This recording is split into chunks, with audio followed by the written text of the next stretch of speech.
De base, je voulais pas vraiment faire la vidéo, mais en vrai, c'est trop important de la faire. Parce qu'il y a 2 semaines de ça, du moment où je tourne la vidéo, je vous ai sorti une vidéo où j'expliquais que j'avais fait une pause et que je reprenais les vidéos. Sauf que là, ça fait une dizaine de jours que j'ai rien sorti. Je devais sortir une vidéo ce week-end. Je vous jure, ça me saoule premier degré parce que j'ai l'impression de faire que des vidéos face cam à vous parler de problèmes. Alors que de base, je suis juste là pour vous divertir, mais je me sens obligé de faire cette vidéo parce que sinon, je vous prends pour des cons. J'ai fait une vidéo il y a 2 semaines, dire ouais, je vais refaire des vidéos et j'en ai sorti qu'une.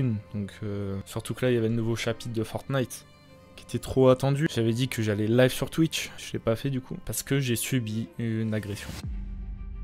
J'ai fait un sondage sur mon canal Instagram, mais en grosse majorité, vous vouliez avoir une vidéo où je vous explique ce qui s'est passé. Parce qu'en vrai, c'est une dinguerie, ça arrive pas qu'aux autres en fait. En temps normal, j'arrive à raconter aux gens, sauf que, je sais pas, vous le raconter à vous, ça me gêne un peu, tu vois. Je veux pas vous ayez pitié de moi ou quoi. En vrai, je suis vivant, tu vois. Il y a des gens qui ont vécu la même chose, ils en sortent pas aussi bien que moi. Il y a des choses plus graves dans la vie, même si vous allez voir, ça aurait pu vraiment virer au drame très vite. Donc actuellement que je tourne, on est le jeudi 5 décembre, 5 jours après mon agression qui a eu lieu donc le week-end dernier, de la nuit de samedi à dimanche. J'étais avec des amis, on était partis dans un restaurant manger une raclette dans le 19e arrondissement de Paris.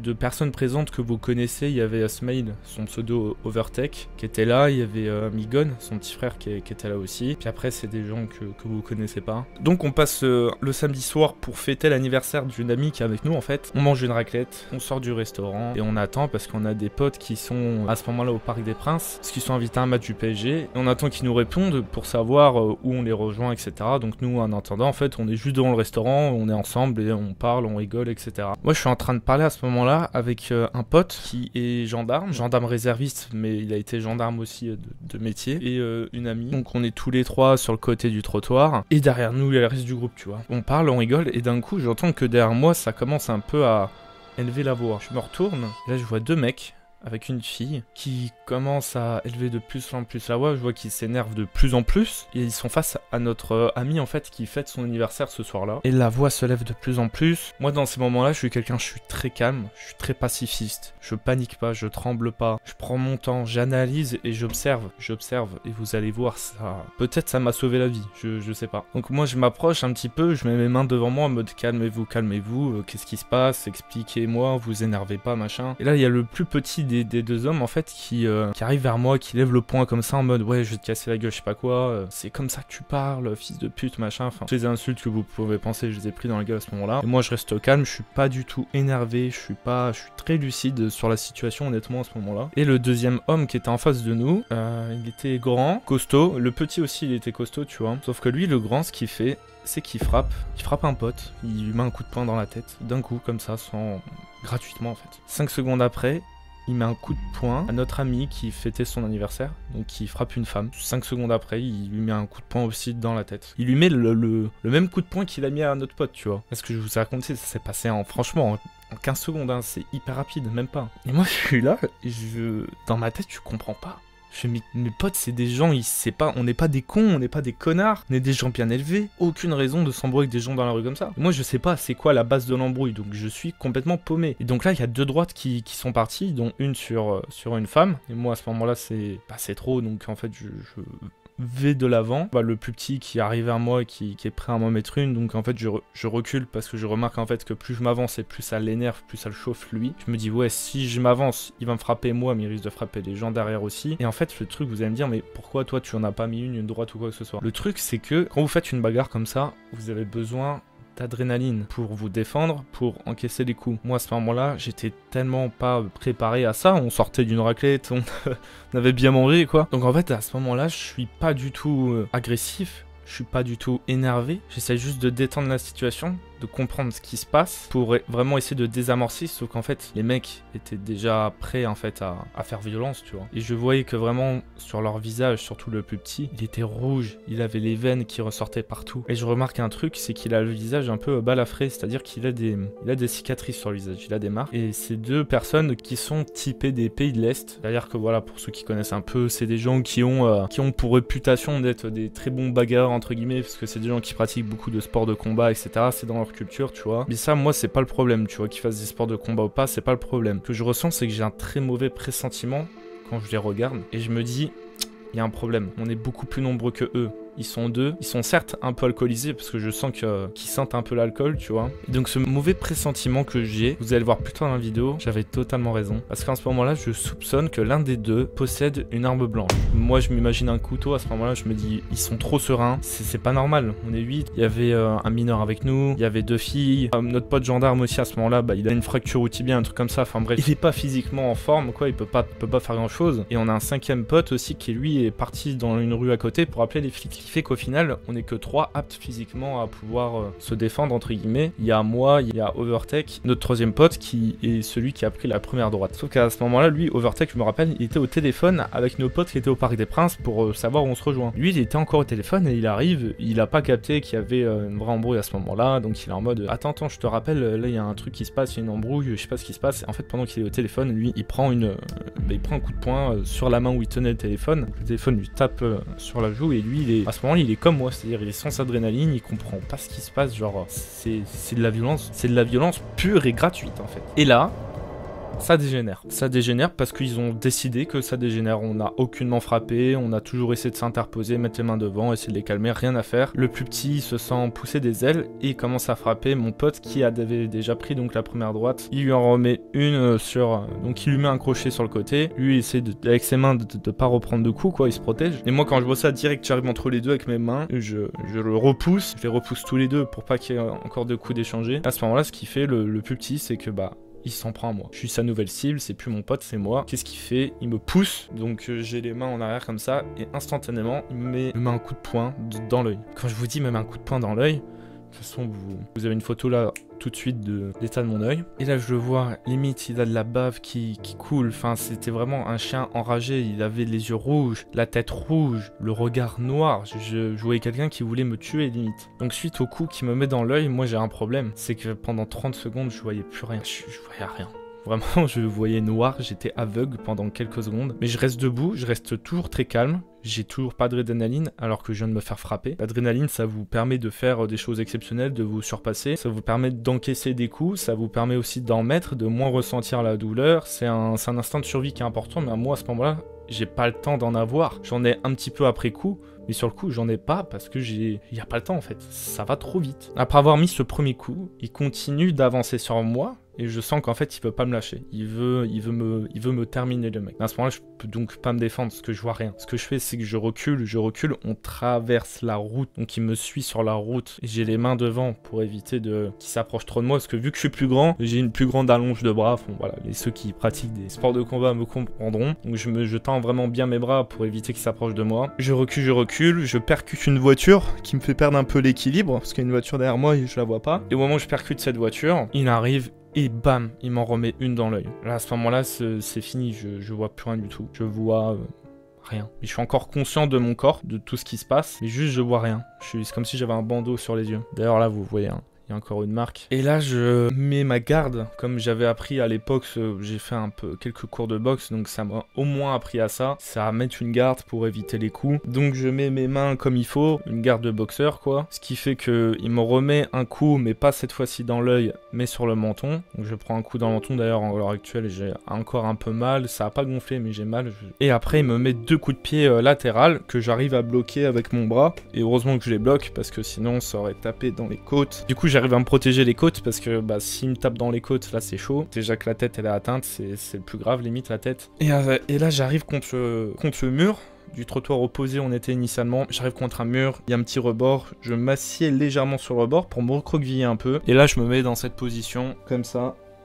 Et j'attends. Quand je suis comme ça, je dirais essayer de me remettre 2-3 coups, mais je les sens pas parce que je les bloque. En fait, je les bloque en étant comme ça. Donc cette position m'a permis de limiter grandement les dégâts, surtout de pas me morfondre, de pas être tombé, de rester debout, d'être encore lucide. En vrai, ça m'a permis de limiter les dégâts. Ils sont donc 2 agresseurs. Moi, je suis contre le mur et le plus petit, donc, est en train de m'agresser, et qui était lui le plus violent des deux d'ailleurs. Il arrête parce qu'il se retourne vers son pote, hein, qui du coup, lui, est tout seul vers le reste du groupe. Parce que moi, en essayant de m'éloigner de mon agresseur, en fait, je montais la rue. Tout le reste du groupe a descendu la rue. Donc, j'étais tout seul et personne ne pouvait m'aider à me défendre, en fait. Donc lui, dans mon agresseur, il est en 1 contre 1 contre moi. Une fois que j'étais comme ça, etc., il s'est dit, ok, lui c'est bon, je l'ai entre guillemets assez tabassé. Il se retourne parce qu'il se dit, il y a mon pote qui est tout seul contre 7 autres personnes, faut que je regarde, faut que j'aille l'aider. Donc il se barre. Et au moment où il se barre, bah en fait il y a le plus grand qui veut venir lui vers moi pour me casser la gueule à mon tour. Enfin, j'étais déjà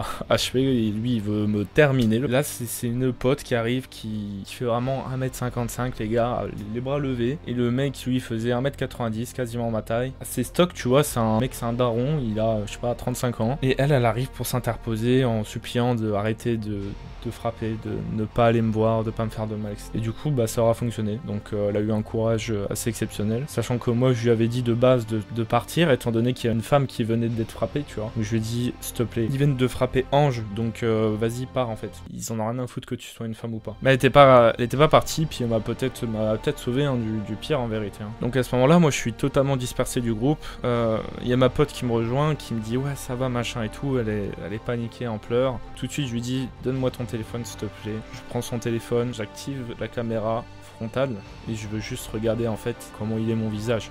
Parce que moi à ce moment-là je sens que mon visage il est anesthésié tellement il a pris des coups. Tu vois, je sens plus rien. Donc, je prends le téléphone, je regarde la caméra frontale, je me dis ouf, ça va entre guillemets, j'avais peur de pisser le sang, etc. Je vois que mon œil il est encore ouvert. À ce moment-là, je suis soulagé. Je me dis, ça aurait pu être pire vraiment. Donc là, je vous ai raconté du début à la fin le côté bagarre. L'histoire, elle s'est tellement pas arrêtée là parce que j'ai fini en garde à vue. Moi et tous celles et ceux qui ont voulu porter plainte contre les agresseurs avions fini en garde à vue. Je vous avais dit qu'il y avait un gars du groupe qui était en train d'appeler la police. Dès que la bagarre s'est terminée, 30 secondes après, il y a la police municipale qui arrive. Et moi je leur dis, c'est nous, on vient de se faire agresser, on vous a appelé. Les agresseurs, ils sont au bout de la rue, au fond à gauche. Et eux, en fait, ils étaient pas partis, ils étaient juste au bout de la rue, sur le côté, trottoir, ils attendaient. Donc ils y vont. Moi je vois au loin qu'ils sont en train de les embarquer, etc. Et juste après, t'as la BAC, donc la brigade anticriminalité. C'est des policiers en civil et en voiture banalisée. Donc, pas des voitures où c'est écrit police dessus, tu vois. Donc ils arrivent, je leur dis oui bonjour, c'est nous, on vient de se faire agresser et tout. Ils prennent nos premiers témoignages à l'écrit pour qu'en gros on comprenne dans les grosses lignes ce qui vient de se passer. Ils prennent nos identités, etc. Moi ils voient comment il est mon œil. Et ils me disent est-ce que tu veux voir un médecin, appeler les pompiers, etc. Moi je dis là je veux tout de suite, là je veux porter plainte. Ils me disent bah il y a le commissariat qui est à 300 mètres, qui est juste à côté. Donc en fait on s'est fait agresser à 300 mètres d'un commissariat les gars. On est 5 à vouloir porter plainte parce qu'on est 5 à avoir pris des coups en totalité dans l'histoire. Honnêtement les policiers ils étaient comme ça, ils nous disent eh bah écoutez vu que c'est à côté on vous accompagne à pied même si vous voulez, on va au commissariat, on rentre, chacun d'entre nous on va faire un test d'alcoolémie, savoir si on est alcoolisé ou pas. Évidemment bah personne n'a bu d'alcool ce soir là donc tout le monde était à zéro, alors que eux nos agresseurs ils étaient en état d'ivresse, donc ils avaient un peu picolé quand même. Il est à ce moment là qu'on arrive au commissariat 1h du matin, on est 5 à porter plainte et chacun notre tour, il nous demande de les suivre dans des salles d'interrogatoire entre guillemets. Mon tour arrive, on demande mon nom, mon prénom, etc.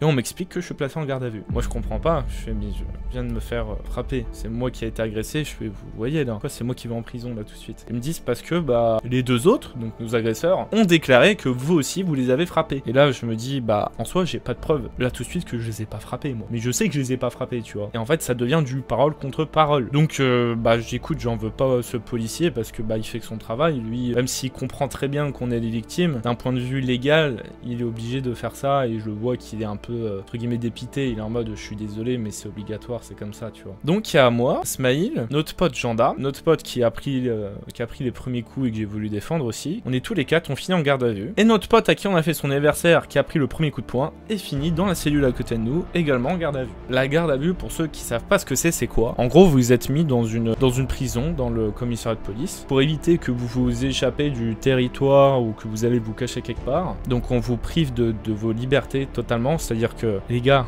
c'est comme dans les films, on enlève les lacets des chaussures, on enlève les colliers, t'as pas droit au téléphone, t'as juste droit à tes vêtements et c'est tout. T'es tout nu, limite t'as rien sur toi. On s'est retrouvé dans une pièce, c'est 4 murs en béton, y a pas de lit, y a pas de chaise.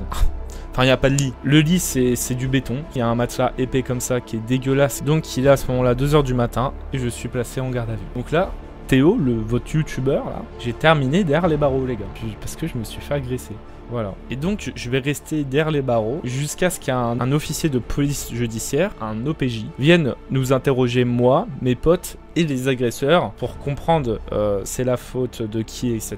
Pour recueillir les témoignages de chaque personne de la version de ce qui vient de se passer, pour l'envoyer au magistrat. Et le magistrat, lui, son rôle dans cette histoire, c'est de décider qui est coupable, qui sont les victimes, est-ce que les coupables doivent rester en garde à vue ou peuvent rentrer chez elles, est-ce que les coupables doivent être jugés là tout de suite ou plus tard parce qu'on n'a pas assez d'éléments de preuve, etc. Mais nous, on est rentré à 2 heures en cellule et en fait, on est passé en interrogatoire à 8 heures le matin. Et on n'a pas dormi la nuit. Parce qu'on est dans une petite cellule, on est là et vous faites rien.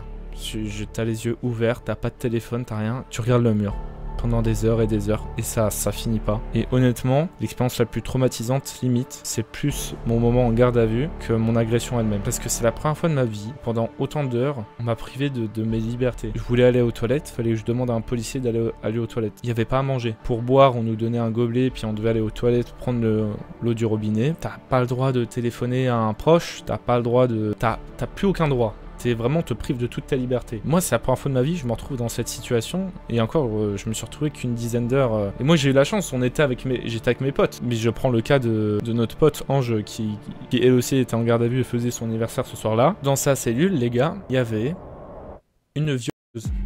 Ouais, j'ai bipé le mot, mais vous avez compris, très bien compris ce que j'ai dit. Psychologiquement, on est mis au même état de rang que des gens qui font des dingueries en fait. Alors que nous, on est juste victimes, on s'est fait frapper gratuitement dans la rue comme ça. Moi, j'ai demandé à voir un médecin lorsque je suis arrivé au commissariat. Donc à 6h du matin, il y a un médecin qui arrive. Donc 5 heures après, j'ai demandé à voir un médecin que je consulte parce que en fait, mon œil, ça va pas du tout. J'ai de plus en plus mal. Quand je regarde quelque chose de près, à partir de cette distance-là, j'avais extrêmement mal à l'œil. Je pouvais regarder que des choses qui étaient loin de moi. Je pouvais pas trop bouger mon œil non plus, j'avais hyper mal, enfin bref, ça va pas quoi. Et je vais voir la médecin pour que elle, derrière, elle constate les dégâts, que oui, j'ai été frappé, que mon œil est blessé, etc. Donc il arrive 11h30 et l'officier de police judiciaire qui en vérité est un jeune. Dites-vous, moi j'ai 23 ans, lui il en avait 25. Il était hyper gentil, il a fait un travail formidable parce que en vérité nous a permis de nous faire sortir à midi. On est sorti de garde à vue. Donc il vient nous voir à 11h30, il nous prend un par un, il nous fait sortir en fait. Alors qu'en temps normal, j'aurais dû passer quasiment 48 heures en garde à vue. Je sors du commissariat, je rentre chez moi, il est environ 14h et je dors parce que en fait j'ai pas dormi depuis plus de 24 heures, vu que j'ai pas dormi la nuit de samedi à dimanche. Et le lendemain, donc le lundi à midi, on m'appelle et on me signale qu'en vérité, mes 2 agresseurs vont passer en comparution immédiate. Si je vous lis la définition, vous comprenez, c'est une procédure pénale rapide qui permet de faire juger un prévenu, donc un coupable, dès la fin de sa garde à vue. En gros, dans des affaires qui sont entre guillemets simples et où il y a assez de preuves entre guillemets, et bah c'est des affaires qu'on considère qui peuvent être jugées tout de suite et pas jugées dans 8 mois, tu vois. Et donc directement, on les envoie devant un juge pour expliquer leurs faits, tu vois. Donc on m'appelle le lundi à midi pour me dire à 13h30 au tribunal de Paris, il va avoir lieu le procès donc de votre agression, est-ce que vous souhaitez vous rendre? Et là je fais bah oui. Tout de suite je me prépare et je mets des lunettes de soleil parce que j'ai très mal aux yeux dès qu'il y a beaucoup de lumière qui viennent sur mon visage, pour ça aussi que je suis pas très bien éclairé. Je vais au tribunal, une fois arrivé je vois les juges, la magistrat qui me demande si ça va, qui regarde mon œil et qui fait ah ouais effectivement bah, c'est indéniable que vous avez été frappé quoi. Et donc j'arrive et là j'apprends quoi? Que les 2 agresseurs ont décidé de faire repousser leur jugement. C'est un droit, c'est-à-dire c'est quelque chose qu'ils ont le droit de le faire. On a beau savoir que c'est eux qui sont en tort, on veut les juger maintenant, mais ils ont le droit de demander à repousser le jugement parce qu'en fait on considère qu'ils ont le droit d'avoir plus de temps pour se munir d'un avocat et préparer une défense pour se défendre et minimiser leur peine. Donc à l'heure où je vous parle, dans 3 mois il y aura le jugement et moi pendant ce temps-là bah, j'ai perdu du temps, j'ai perdu de l'argent, mais surtout mais vous vous souvenez tout à l'heure quand j'ai dit que je soupçonnais que l'un d'eux portait une arme blanche. Bah j'ai appris quand la magistrat elle a parlé que ouais ils avaient une arme blanche sur eux. Enfin moi dans ma tête j'étais persuadé mais j'avais pas de preuves. Mais là ouais les policiers quand ils les ont arrêtés ils ont retrouvé une arme blanche sur eux parce que bah tu te fais fouiller quoi. Ils avaient une arme blanche sur eux donc quoi je sais pas. Je pense honnêtement qu'ils avaient un couteau. Mais c'est là que je vais en profiter aussi de cette vidéo qui surtout pourquoi j'ai faite, c'est le moment prévention parce que je vais vous expliquer quelque chose. Dans cette agression ou dans cette bagarre, appelez ça comme vous voulez, on sait jamais qui on a en face de nous. Donc là, moi j'avais un doute parce que c'est des gens de pays de l'Est qui avaient des skills en arts martiaux, etc. Mais c'est pas ça qui me faisait le plus peur, moi, c'était le fait qu'ils aient une arme sur eux, que ça soit un pistolet ou un couteau, quelque chose comme ça. Et j'avais ce pressentiment vraiment très mauvais qui est aussi, je pense, m'a retenu de mettre des coups. Après, c'est mon avis, peut-être je me trompe, mais pour moi, je pense que si l'un d'eux prend un coup, à son tour, il va se sentir agressé, il va avoir peur, il va avoir de la méfiance. Et je pense que c'est à ce moment-là où la personne, si elle a un couteau sur elle ou n'importe quelle arme, elle peut la sortir et faire un carnage en fait. Donc je me dis que ça se trouve, même si j'avais essayé de répondre, bah peut-être que je serais pas là aujourd'hui, ou je serais même plus du tout là, en vie, tout simplement. Donc je pense que j'ai eu la meilleure réaction, c'est-à-dire d'encaisser les coups, de rester calme, de rester lucide, de se protéger. J'ai pas voulu partir en courant, comme il y en a qui ont pu me dire sur les réseaux, pourquoi tu t'es pas enfui? Bah en fait je me suis pas enfui parce que si pas moi qui les prends les coups, c'est un ou une amie en fait. Il faisait pas de différence, il frappait autant les femmes que les hommes. Vu que j'étais excentré du groupe, il y avait que moi qui se faisait frapper, et au moins mes potes ils étaient que avec le plus grand qui lui était quand même moins agressif je trouve. On va dire que j'avais sur moi la bête, tu vois. Et j'étais tout seul à me faire frapper, donc vaut mieux ça que plutôt je me pars en courant et que le mec se retourne et va frapper les filles, mes potes, je sais pas, tu vois. Donc dans la finalité, ce que j'ai fait, bah en vrai c'est le plus optimisé, tu vois. Même dans le cas où la personne elle sort un couteau, bah il y a que moi qui en subis les conséquences et je le fais pas subir au groupe, tu vois. Donc en vrai avec du recul, je regrette rien du tout. Absolument rien, je pense que j'ai tout bien fait. Et donc vous aussi, bah, si vous voyez quelque chose dans la rue, vous faites agresser qu'il y a une bagarre, surtout contre des gens que vous connaissez pas, parce que moi ces gens je les connais pas, hein. Ça fait agresser gratuitement les gars. Ne jouez pas au héros, jouez vraiment pas au héros, les films c'est pas la vraie vie, les animés non plus. En l'espace de un coup, donc en une millième de seconde, les gars je voyais plus rien. J'aurais pu perdre mon œil, je pense que c'est pas passé loin même. Quand vous avez quelque chose qui arrive comme ça dans la rue, ne faites pas comme moi, et je vous jure, la meilleure des solutions c'est fuir. C'est courir, fuyez, vous savez pas la personne qui est en face, vous savez pas ce qu'elle est capable de faire. Je fais pas cette vidéo pour avoir des commentaires de pitié, de force, etc. Même je sais que vous allez pertinemment en mettre. Mais mon objectif, c'est avant tout de vous prévenir, comme je vous ai dit en début de vidéo, de qu'est-ce qui s'est passé, de pourquoi j'ai pas ressorti de vidéo, les gars, c'est pas de ma faute, c'est pas voulu. Et également, ça me fait de la prévention envers vous. Fuyez quand il y a quelque chose comme ça. Je vais pas m'empêcher non plus de faire ma promo, hein. Abonnez-vous et mettez le code FER dans la boutique pour cette nouvelle saison, les gars. Parce que du coup, il y en a moins que d'habitude qui l'ont mis, étant donné que j'ai pas live et j'ai pas pu vous en parler. Donc le code FER, ça va m'aider. Sur ce, je vous remercie d'avoir regardé la vidéo. Je vous fais des bisous. Ça va très bien, vous inquiétez pas. C'était Théo. Ciao, ciao.